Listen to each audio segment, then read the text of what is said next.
श्री श्री 108 शब्र निळकंठ शिवाचार्य महाराज धारेश्वर यांचे भव्य कीर्तन या व्हिडिओत तुम्हाला बघायला भेटणार आहे। खूप सुंदर असे व्हिडिओ आम्ही बनवत असतो, त्यासाठी तुम्ही सबस्क्राइब करून ठेवा, लाईक करा, शेअर करा आणि कमेंट करायला विसरू नका।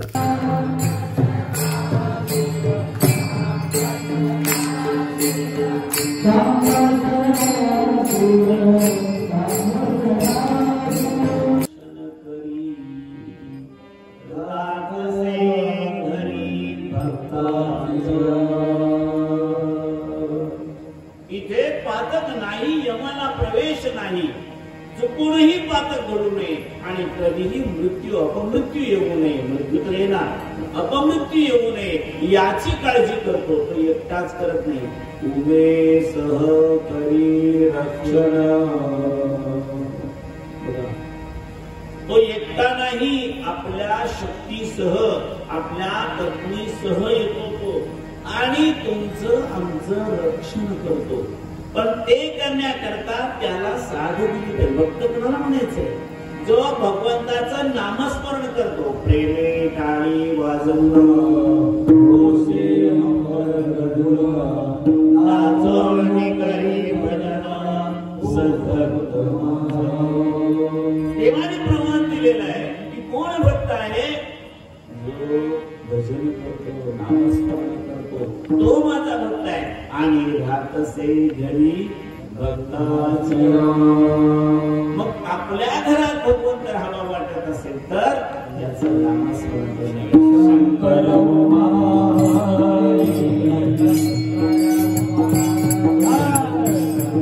म्हणून आमच्या हातात असलेल्या इष्टलिंगाला सुद्धा तेच प्रमाण दिलेले आहे। एकैव शिव साक्षात् सर्वानुग्रहकारकः गुरु जंगम लिंगात्मा वर्तते मुक्तिदः। भुक्ती आणि मुक्ती दोन्ही प्राप्त करून घेण्याकरता आत्मरूपाने असलेल्या शिव आणि शक्तीचं प्रमाण असलेल्या गुरु जंगम यांचं प्रमाण ज्याच्यामध्ये आहे, असा म्हणजे एक आम्ही लिंगाची पूजा करतोय, ते लिंग म्हणजे फक्त गुरुलिंग जंगम या तिन्हापुरताच विचार त्याचा करायचा नाही आहे।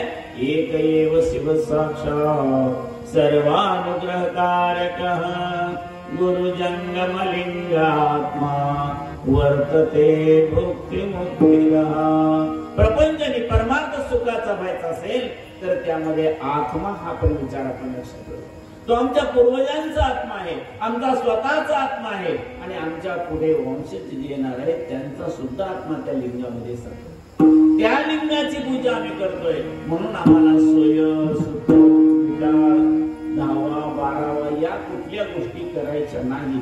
पण दुर्दैवाने आम्ही तेही करत नसेल आणि लिंगही पूजा करत नसेल तर मात्र तसं नाही, लक्षात ठेवा। आम्ही लिंग पूजा करतो म्हणून आम्हाला 10वा 12वा किंवा सुतक, श्राद्ध या गोष्टी नाहीये। ते जर करत नसेल तर जो जन्माला येतो तो शूद्र, जन्मना जायते शूद्र संस्कारा द्विजमुच्यते। पण वीरसेवांचं तसं नाहीये, त्याला गर्भाष्टमी कृता दीक्षा मुख्यासा षोडशावधी गौणीता दुर्गमधमा वीर श्रीमान्वयायिना। अशा प्रकारचा आपण शिवभक्त असल्या कारणाने आपण फक्त आमच्यात हे नाही, आमच्यात ते नाही असं म्हणून चालणार नाही। जर तुम्ही लिंग धारण करत असाल, त्रिकाल पूजा करत असाल तर ते शक्य आहे, अन्यथा नाही। आज मतीला आपण पूजाही करत नाही आणि आपल्या पूर्वजांच्या आत्म्यालाही शांती लाभत नाही, या दुरावस्थेमध्ये आपण वावरत आहोत। या सगळ्या गोष्टीचं रक्षण करावं म्हणून उमेसह करी रक्षण आणि उमेसह रक्षण करी राहत द्वारी। घरात नाही, द्वारात, दारात, दारात।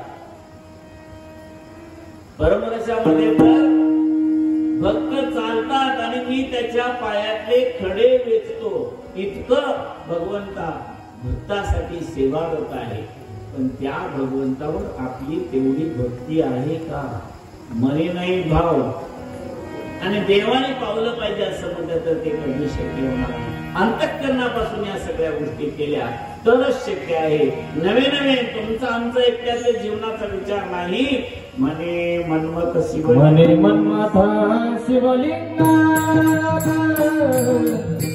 मने मनमत शिवलिंग, मने मनमत शिवलिंग, मने मनमत शिवलिंग, मने मनमत शिवलिंग, मने मनमत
वर सांगितलेल्या सगळ्या गोष्टी जिथे सामावलेल्या आहेत तिथे मनमत शिवलिंगाला असं वाटतं की हे सगळं जग पावन होणार आहे. पण केव्हा?